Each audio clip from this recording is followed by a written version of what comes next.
Halo para beban orang tua, gimana kabar kalian semua? Semoga semuanya sehat selalu dan selalu berada di dalam lindungannya. Kembali lagi di channelnya Duyul Online TV. Dan seperti biasa di video kali ini kita akan merangkum sebuah film yang pastinya sangat keren banget untuk disimak alur ceritanya.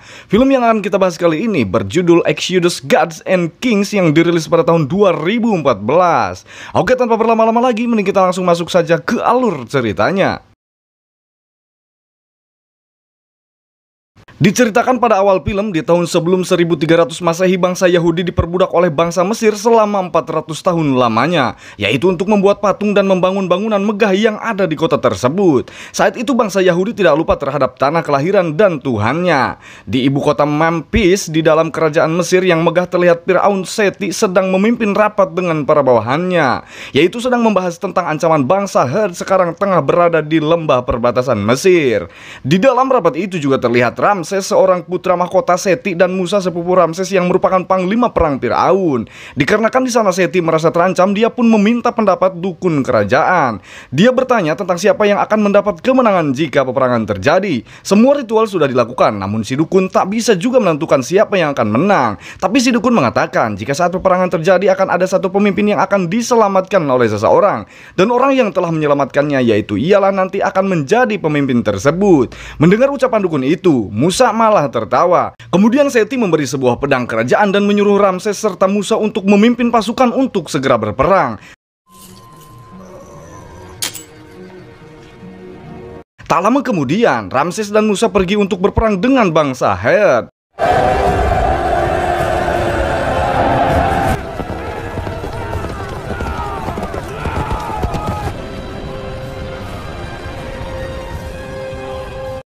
Ketika sampai di kawasan tinggal bangsa Het, pasukan Mesir pun langsung menyerang mereka semua.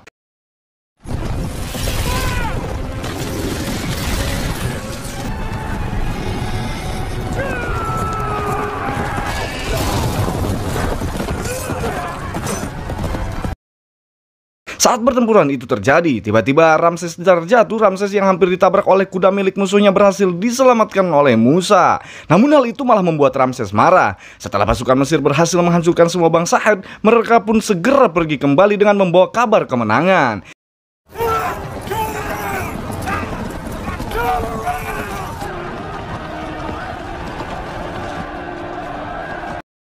Terlihat di dalam istana, Musa dipanggil oleh Firaun Seti. Dia mengetahui kejadian saat Musa menyelamatkan Ramses. Di sana Seti mengungkit ramalan dukun pada saat itu. Seti pun paham bahwa Musa tidak percaya terhadap sebuah ramalan, namun tetapi Seti tetap percaya akan hal tersebut. Di sana juga Seti sempat mengatakan tentang penerus kerajaan. Dia merasa lebih senang jika Musa yang nanti akan meneruskannya dibandingkan dengan Ramses. Hal itu mustahil akan terjadi dikarenakan Musa bukanlah anak dari Seti.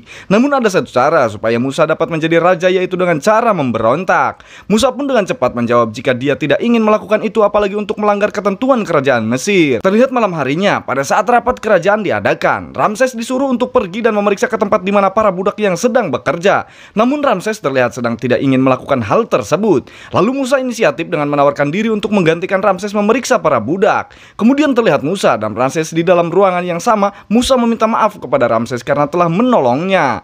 Namun Ramses mengatakan jika dirinya akan melakukan hal yang sama ketika berada di posisi Musa. Adegan pun berganti ke keesokan harinya. Terlihat Musa dan para anak buahnya sedang menuju ke distrik Pitom, yaitu untuk memeriksa para budak yang sedang bekerja.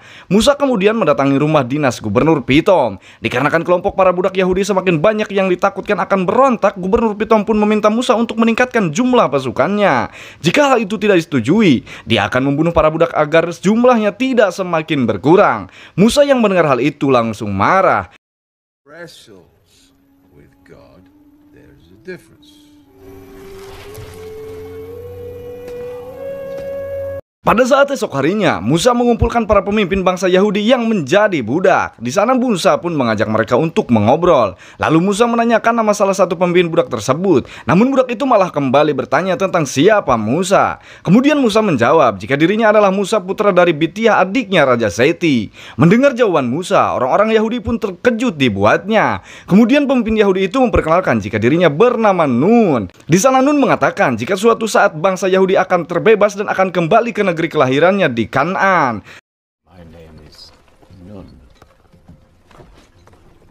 Terlihat pada malam harinya, ada salah satu budak yang mengirim surat rahasia. Dia mengatakan jika Nun ingin bertemu dengan Musa di suatu tempat yang rahasia, tentunya hanya Musa seorang.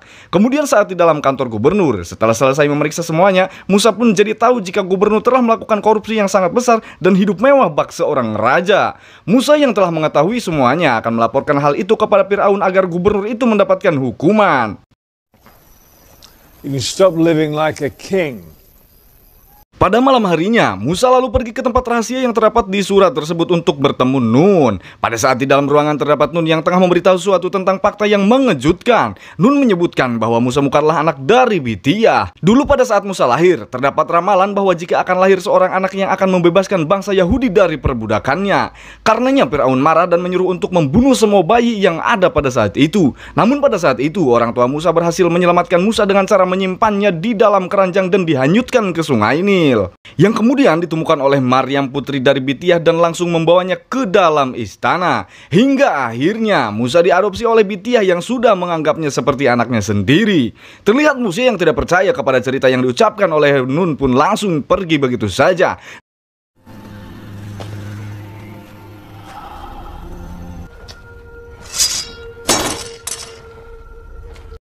Namun pertemuan Nun dan Musa saat itu diketahui oleh budak Yahudi. Kemudian budak Yahudi itu melaporkan semua kejadian kepada gubernur dengan berharap mendapat sebuah imbalan.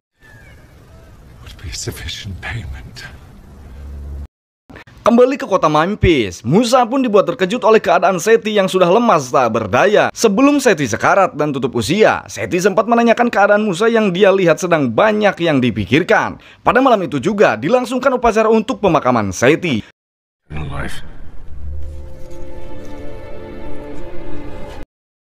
Kemudian pada siang harinya, Ramses pun langsung ditetapkan sebagai penerus dari Seti ayahnya.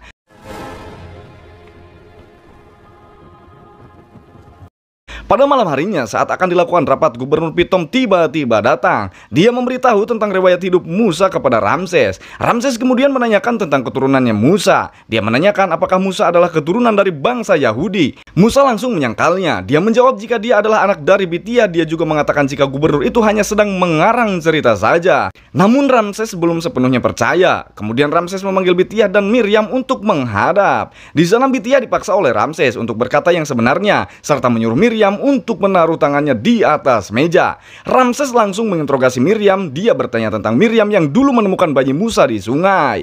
Miriam bungkam tak mengucapkan apapun. Saat itu juga Ramses akan memotong tangan Miriam. Musa pun datang menolongnya. Terlihat Ramses yang sangat marah pun menyuruh para anak buahnya untuk segera mengasingkan Musa ke tempat yang sangat jauh. Di sana ibu Ramses yang sangat ingin membunuh Musa, namun Ramses tidak tega untuk melakukan itu semua. Karena Musa adalah sahabat Ramses sejak dari kecil. Ramses juga tahu jika Musa tidak akan membuatnya celaka, maka dari itu Ramses hanya mengasingkannya saja.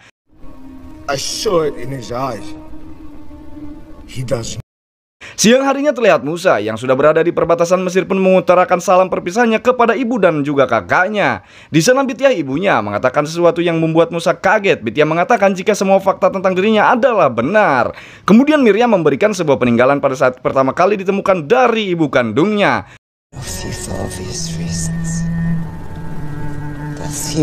Lalu Musa berpamitan dan langsung memeluk Bitiyah sebelum melangsungkan perjalanannya. Pada saat siang hari, di bawah sinar matahari yang sangat panas, Musa memutuskan untuk beristirahat sejenak. Di sana dia sadar jika ada seseorang yang telah menyelipkan pedang miliknya di tempat perbekalannya. Kemudian Musa pun mengambil pedang tersebut dan melanjutkan perjalanannya melalui padang pasir.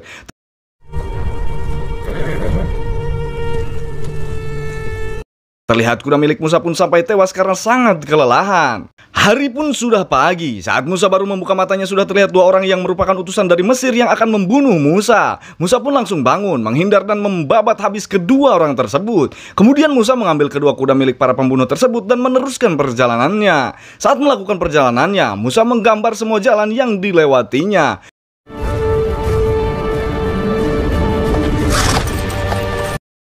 Kemudian sampailah Musa di Selat Iran, yaitu Laut Merah yang sangat dangkal. Musa pun langsung menyeberangi lautan tersebut. Di sana Musa melihat kumpulan wanita yang terlihat sedang mengambil air. Wanita-wanita di sana sedang diganggu oleh para penggembara kambing. Karena merasa kasihan melihatnya, Musa pun menolong mereka dan menyuruh para pengembara itu untuk segera pergi. Move your animals away from the troughs. Salah satu wanita bernama Zipporah mengantarkan Musa untuk bisa beristirahat di tempatnya karena sebagai ucapan terima kasihnya. Keluarga Zipporah menyambut Musa dengan sangat baik, yang kemudian menjadikan Musa untuk berdiam di desa tersebut. Tak lama benih cinta pun muncul di antara Musa dan Zipporah, hingga pada akhirnya Musa memutuskan untuk menetap di sana dan menikahi Zipporah.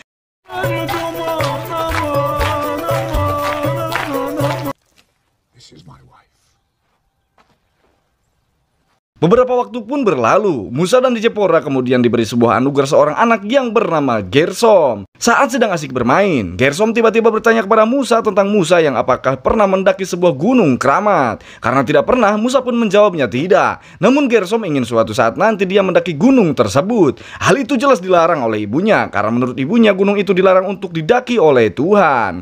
Kemudian Musa menjelaskan kepada Gersom untuk tidak mempercayai hal yang tidak masuk akal itu. Musa sendiri yang akan membuktikan bahwa tidak ada apa-apa di sana. Kemudian sore harinya, Musa meminta izin kepada Zipporah untuk mengembara kambing di Gunung Keramat. Namun Zipporah merasa khawatir dan mencoba mencegah Musa agar tidak pergi ke sana. Tetapi Musa mencoba meyakinkan Zipporah bahwa tidak akan terjadi sesuatu di sana. Tak lama Musa pun pergi ke Gunung Keramat sambil mengembara kambing-kambingnya. Setibanya di Gunung Keramat, tiba-tiba turunlah hujan yang sangat lebat ditambah bebatuan yang ada di sana pun longsor. Musa kebingungan yang akhirnya dia pun tertimpa bebatuan itu. Sempat tak sadarkan diri, Musa yang tertimpa bebatuan dan penuh luka pun sadar ketika hari pun sudah gelap. Di sana dia melihat sebuah pohon yang tiba-tiba saja terbakar dan muncullah seorang anak kecil. Dia bernama The Messenger. I thought you were general.